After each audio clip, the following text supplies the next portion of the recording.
চটপট বাঙালি রান্নাঘরের তরফ থেকে আপনাদের স্বাগত। আজকে আমি সুজির একটি উপমা রেসিপি নিয়ে হাজির হয়েছি।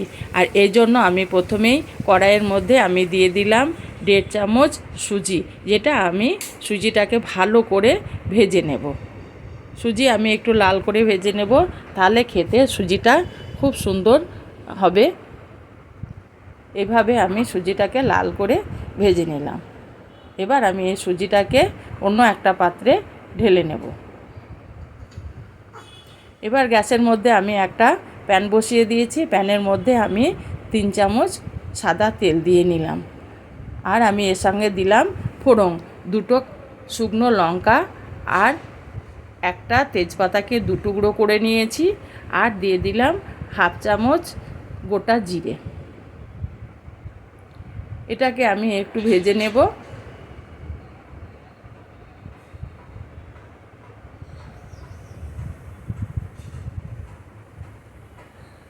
আমার ভাজা হয়ে গেছে। এবার আমি এখানে একটা মিডিয়াম সাইজের পেঁয়াজকে কেটে রেখেছিলাম, সেটাকে দিয়ে এবার ফোড়নের সঙ্গে এই পেঁয়াজটাকেও আমি একটু ভেজে নেব। পেঁয়াজটা হালকা ভাজা হয়ে গেছে। এবার আমি একটা মিডিয়াম সাইজে আলুকে কেটে রেখেছিলাম, সেটাকে দিয়ে দিলাম। এবার আমি একসঙ্গে পেঁয়াজের সঙ্গে আলুটাকেও ভাজবো।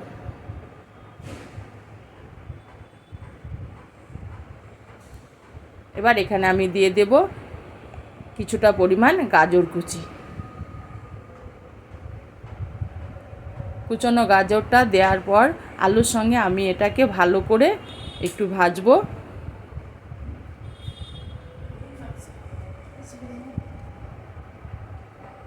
এবার অল্প পরিমাণ আমি লবণ দিয়ে দিলাম, যা আলু আর গাজরটা আমার তাড়াতাড়ি নরম হয়ে যাবে। এবার আমি দিয়ে দিলাম পরিমাণ মতো হলুদের গুঁড়ো আর অল্প পরিমাণ মানে হাফ চামচ আমি জিরে গুঁড়ো দিয়ে দিলাম। জিরে গুঁড়োটা আমার ভাজা। আবারও আমি সমস্ত উপকরণগুলোকে এইভাবে ভেজে নিলাম। এবার আমি কিছুক্ষণ ঢাকা দিয়ে এটাকে ভেজে নেব।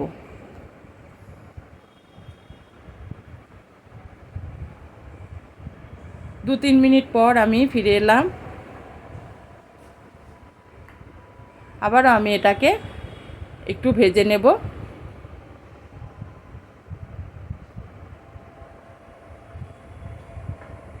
এবার আমি এখানে দিয়ে দিলাম একটা মিডিয়াম সাইজের টমেটো আর কিছুটা কুচনো কাঁচা লঙ্কা। এগুলো দেওয়ার পর আবারও আমি আলুর সঙ্গে আর গাজরের সঙ্গে এগুলোকে আবারও কিছুক্ষণ ভেজে নেব। যতক্ষণ না টমেটোটা নরম হয়ে যাবে ততক্ষণ আমি এটাকে ঢাকা দিয়ে ভাজবো। আবারও আমি ফিরে এলাম কিছুক্ষণ পর। এবার আমি আবারও ওইগুলোকে ভালো করে একটু নেড়ে নিলাম আর গ্যাসটা আমি মিডিয়ামে রেখেছি। এবার যে আমি সুজিটাকে ভেজে রেখেছিলাম সেটাকে আমি এই আলু আর গাজর এর মধ্যে দিয়ে দিলাম। দেওয়ার পর আমি সমস্তকে একসঙ্গে আবার একটু ভেজে নেব। আর এখানে আমি পুরো জল একসঙ্গে দেব না, আমি অল্প অল্প করে এখানে জল অ্যাড করব। আর অল্প অল্প করে জল অ্যাড করলে সুজি ঝাড়া ঝাড়া সুজি হবে, সুজিটা মাখা হয়ে যাবে না। এবার আমি এখানে অল্প পরিমাণ জল দিয়ে দিলাম। অল্প অল্প জল দেব আর আমি এভাবে নাড়তে থাকবো, তাতে সুজিটা ঝাড়া ঝাড়া হবে আর সুজিটা ফুলে যাবে। একসঙ্গে জল দিবেন না।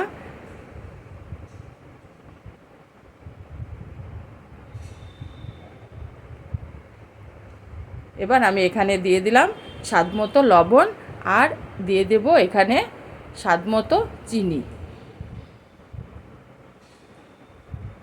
চিনি আর লবণটা দেওয়ার পর আমি আবারও সমস্ত উপকরণগুলোকে একবার নেড়ে নেব। অল্প অল্প করে জল অ্যাড করলে সুজিটা ঝাড়া ঝাড়া হবে আর সুজির গায়ে লেগে যাবে না। আবারও আমি একটু জল দিয়ে দিলাম। আরও একটু আমার জল লাগবে বলে আমি জলটা দিয়ে দিলাম। এইভাবে আমি কিছুক্ষণ এভাবে নাড়তে থাকবো।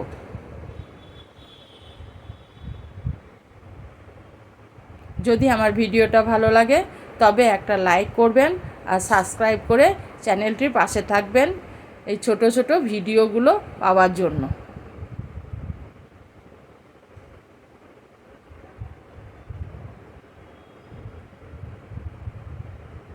এবার আমি এখানে দিয়ে দেব আবারও একটু জল। জলটা দেওয়ার পর আবারও আমি একবার এটাকে ভালো করে নেড়ে নেব, আর সুজিটা আস্তে আস্তে ফুলে যাবে। দারুণ একটা স্বাস্থ্যকর হেলদি রেসিপি। এবার আমি এখানে দিয়ে দিলাম 1 চামচ গাওয়া ঘি। ঘিটা দেওয়ার পর আমি ভালো করে আবারও সমস্ত উপকরণগুলোকে মিশিয়ে নেব।